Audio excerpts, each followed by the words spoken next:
The Ringing Cedars, Series 25, Anastasia, Book 1, Vladimir Megre. Brain. Supercomputer. I became very interested in the possibility of building a UFO. If the principle of movement is considered only as a hypothesis, it is still a novelty in that case. A UFO is, after all, a complex device for us, the inhabitants of the Earth, and is not an object of immediate importance to us. So I wanted to hear something like that, which would be understandable right away. Where that something would not require any kind of research by scientific minds, but could be immediately put to practical use in our lives and benefit all people. She agreed. Still, she asked, and you at least in some way determine the conditions for that task. So how can I decide, not knowing what you want? I started to think about what is most important today. So the following conditions came to mind for accomplishing the task. You know, Anastasia, the problems of environmental pollution are now very important in our big cities. The air there is such that it is difficult to breathe, and you yourself are polluting it. Of course we are polluting it ourselves. Just take it as it is, come up with something. So, for example, that the air in big cities would be 50% cleaner and that no funds should be taken from the state treasury, from the state, that is. How would what you come up with be the most rational of all versions that can be thought of, and how it could be implemented immediately and be understandable to me and everyone else? I will try now, answered Anastasia. Did you list everything? I tried to make the task even more complex, just in case it turns out that her mind and abilities are significantly greater than we can imagine. So I guessed. May what you come up with bring even more profit. Whom? To me, and to the country too. You live on the territory of Russia, that is, all of Russia. So it's money? That, is it much? Getting money, Anastasia, is never much. You don't want anything for yourself? I have everything, she answered. So suddenly a thought came to me. I realized what I could do to interest her. You know, Anastasia, may what you come up with bring you so much that all your dear people from the summer house, that is, gardeners, in all of Russia can get free seeds, or somehow under favorable conditions. Excellent, Anastasia exclaimed. How well you imagine. If you have everything, now I will start working on it. How I like it, seeds. Or do you have something else? Anastasia energetically, and not calmly as usual, laid down on the grass, spreading her arms. The bent fingers were turned with the pads upwards and sometimes they moved, sometimes they stood still, the eyelashes twitched on the closed eyes. She lay like that for about 20 minutes, then she opened her eyes, sat up and said, I determined. But what a horror! What did you determine? What does horror consist of? The biggest damage is caused by the so-called cars. There are so many of them in big cities, and each emits an unpleasant odor of a substance harmful to the body. The most terrible thing is that they are mixed with particles of earth or dust, soaking it. The movement of these cars raises the soaked dust, and people inhale this horrible mixture. It disperses, then settles on the grass, trees, covers everything around. That is very bad. It is very harmful to human and plant health. Clearly it is harmful, but everyone knows that anyway, except that nobody can do anything about it.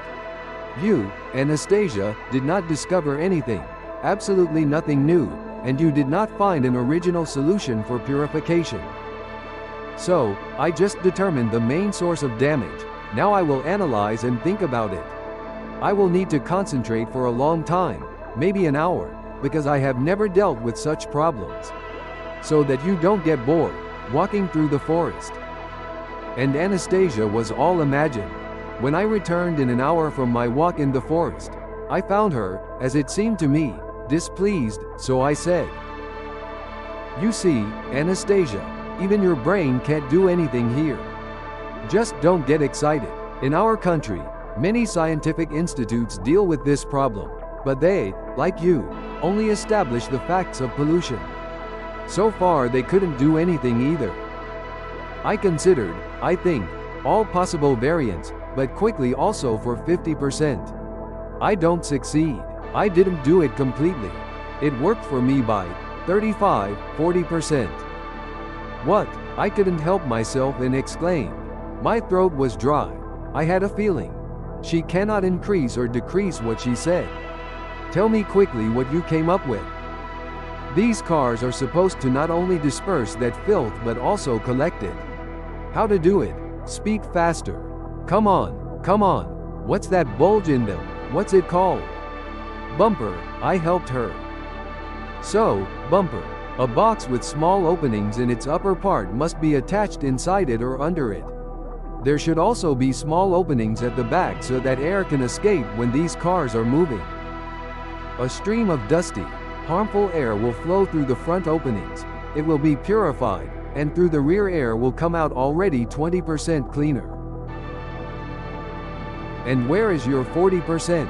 Now that dust is almost never cleaned from the road, and in this way it will be less and less, because it will be cleaned every day and everywhere. I calculated, during the month with the help of such boxes, if they are installed on all cars, the amount of polluted dust will decrease by 40%. Furthermore, the percentage of pollution will not decrease due to the influence of other factors. The idea was really simple, and the rest, a matter of technique. I already imagined myself, without Anastasia, how it could all look like. The orders of the head of the administration, the inspection check for cars, the replacement of filters at gas stations, the delivery of old ones, inspection slips, and so on. A common decision, as for seat belts. One stroke of the pen, and in all cars there were seat belts. And here, with just one stroke of the pen, the air will be cleaner. And entrepreneurs will fight for orders for boxes, and factories will have work, and most importantly, as a result, the air will be cleaner. And why will money appear in me and in the people in the country summer houses, so that there will be enough for seeds? I asked the question again. So how why? You asked for the idea to be the most rational, so I came up with the most rational one. It will be used in big cities all over the world and they will pay Russia for this idea. So it will be enough for free seeds, and they will pay you too. It's just that you will be able to get yours under certain conditions. Therefore, it should be patented. Who will pay voluntarily? Why not? Yes, I will determine the percentage now. Of these produced boxes, 2% to Russia, 100 to you. So what is the use of your determination? No one will pay voluntarily. Even with signed contracts, they don't always pay. I guess, but in that case they will pay exactly. He who refuses will perish. Only the honest will succeed. Circumstances around fraudsters will arrange themselves in such a way that they will fail. So the thought occurred to me, if we consider that Anastasia cannot lie and, as she herself said, the mechanisms of nature do not allow her to make mistakes. Therefore, before she would say something like that, she had a fantastic amount processed in her brain notifications, make grandiose arithmetical calculations, while taking into account a multitude of some psychological factors in people. In the people who will participate in her project. To put it in our language, she not only solved the most difficult task of air purification, but also compiled and analyzed a business plan, and all this in about an hour and a half.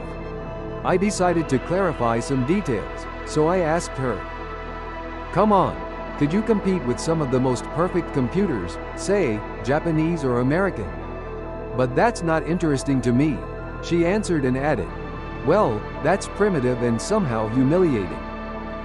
Competing with the computer is the same as, but how can I explain it to you with an understandable example? It's the same as competing with a prosthesis for arms or legs, but not with the whole prosthesis, but with one part of it. The computer does not have the most important thing, and the most important are feelings." I asked her to do it for me and for other people as proof of the capabilities of the human brain. She agreed, and I then clarified. "So, I can officially declare that you are ready to compete in solving tasks with a Japanese supercomputer?" "Why with Japanese?" Anastasia asked again. "Because they are considered the best in the world.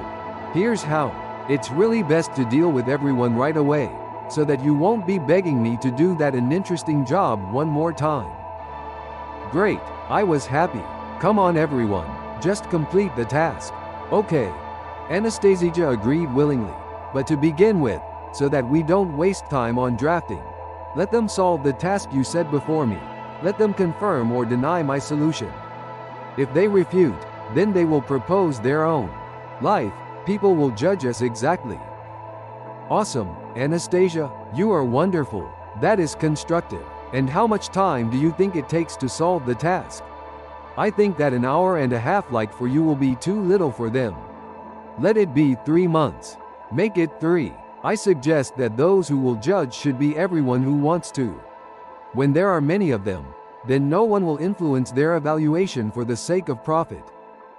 And what prize will the winner receive? I don't need anything, she replied. Why you about yourself? Are you absolutely convinced of your victory? Of course, I am a man. But good. So what can you offer the company that takes the place after you? Well, I will guide them on how to perfect their primitive computer. Agreed.